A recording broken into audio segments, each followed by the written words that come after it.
Yo, welcome back again today, guys. And today we'll be talking about a African American, and this is very historical in America. We are going to be talking about Nat Turner. Yes, the one and only Nat Turner, right? So let's get right into it. Nat Turner is a very, very important story, and we're going to talk about it today. Let's get right into it, all right? So Nat Turner was born on October 2nd, 1800 in Southampton County, Virginia.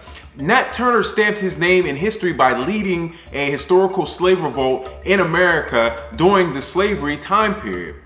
Turner was born on a plantation owned by Benjamin Turner, and when Benjamin Turner went broke and then soon died after he went broke, Nat Turner became the property of Samuel Turner, in which was Benjamin Turner's brother.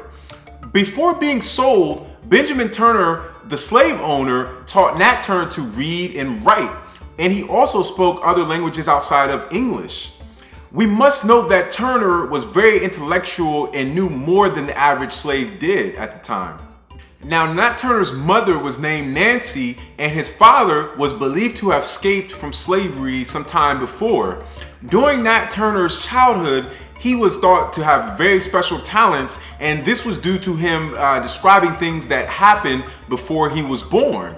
Nat spent his whole life in Southampton County, which was a plantation area and where majority of the population were slaves. Even some people around him would say that he would be a prophet one day, and his grandmother and mother told him that he was intended for great purposes. And Nat Turner spent much of his time praying, fasting, and reading the Bible. Turner had many visions, and he interpreted them as a message from God. With these visions and his belief in them, Nat Turner ran away from his original owner's brother's plantation at the age of 22. Nat Turner hid in the woods during his escape, though soon after, in about a month's time, Nat Turner returned after seeing a vision which was a spiritual revelation to him and was a sign from God.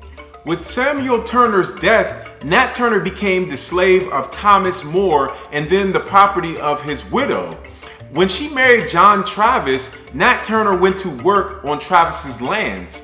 This shows that Nat Turner had worked on many plantations. Turner had many Baptist services as well that were very frequent. At these services, he would preach the Bible to fellow slaves. These slaves called him the prophet, and Nat Turner's service was so good that he even attracted white followers as well. Nat Turner even convinced some of the whites to cease their wickedness as well. 1825, Nat Turner had another vision and heard divine voices. Turner foresaw a bloody conflict between white and black spirits, and 3 years later, he would have another vision from God. This vision showed Turner that he should take on the fight against slavery and slave owners as well. Nat Turner then had his last vision before the rebellion, and this sign told him when to fight, as well as he should prepare himself and arise and to slay his enemies with their own weapons. On February 1831, a solar eclipse occurred, and this was a signal that the time had come to rise up. And Nat Turner then recruited several other slaves to join him in his cause. At first, all Nat Turner's followers were slaves from nearby areas. They had to find ways to communicate with each other without giving away their plan. Song is believed to be one of the ways that Nat Turner summoned his group to the woods. On August 21st, 1831, Nat Turner and his supporters began their revolt against white slave owners with the killing of the Travis family. Then soon after, traveling from house to house, killing whites and gathering more freed slaves. Turner's group grew to 70 plus slaves and free blacks, and once he acquired more men, they continued their revolt through the county. Due to Turner not wanting to alert people when he was carrying out his attacks, Turner and his group used hatchets, axes, knives, and other instruments instead of guns.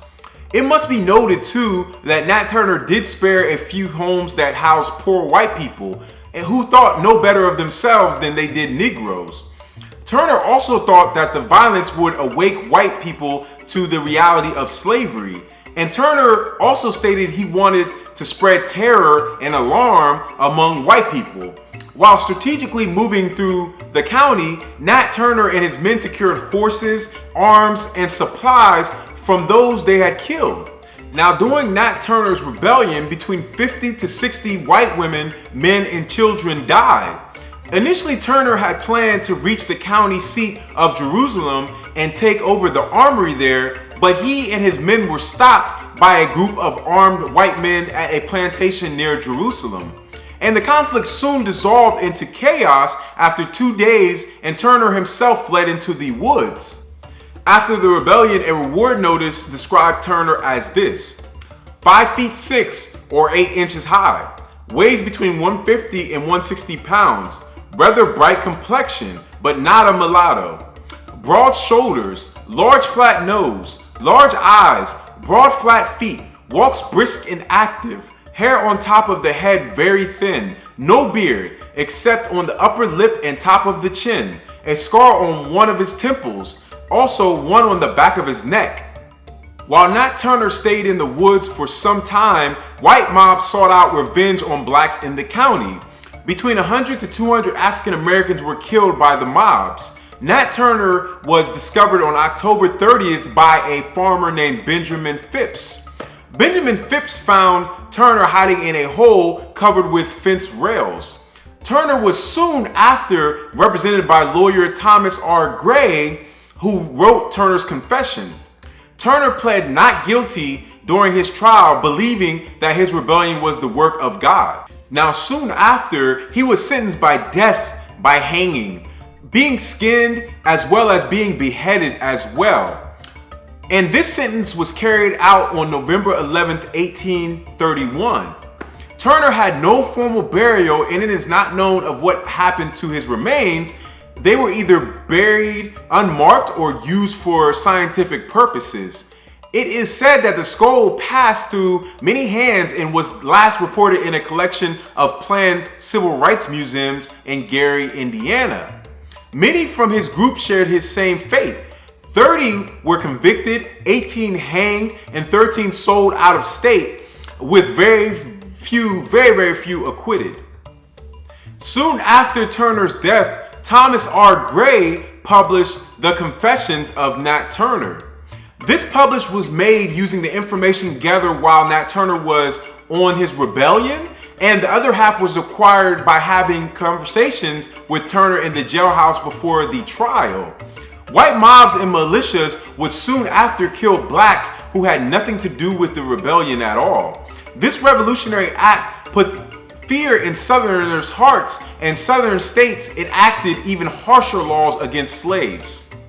Nat Turner's actions also added more fuel to abolitionists in the North. In Virginia and other Southern states, state legislations passed new laws to control slaves and free blacks.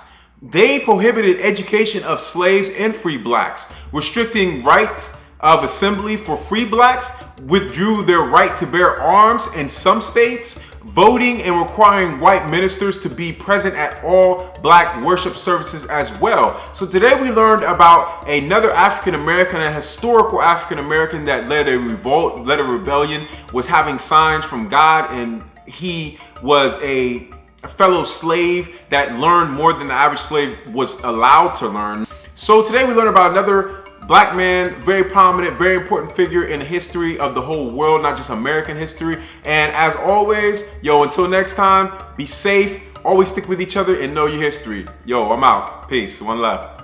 What's up? What's up? Hey. Shalom. What up? Hi. African.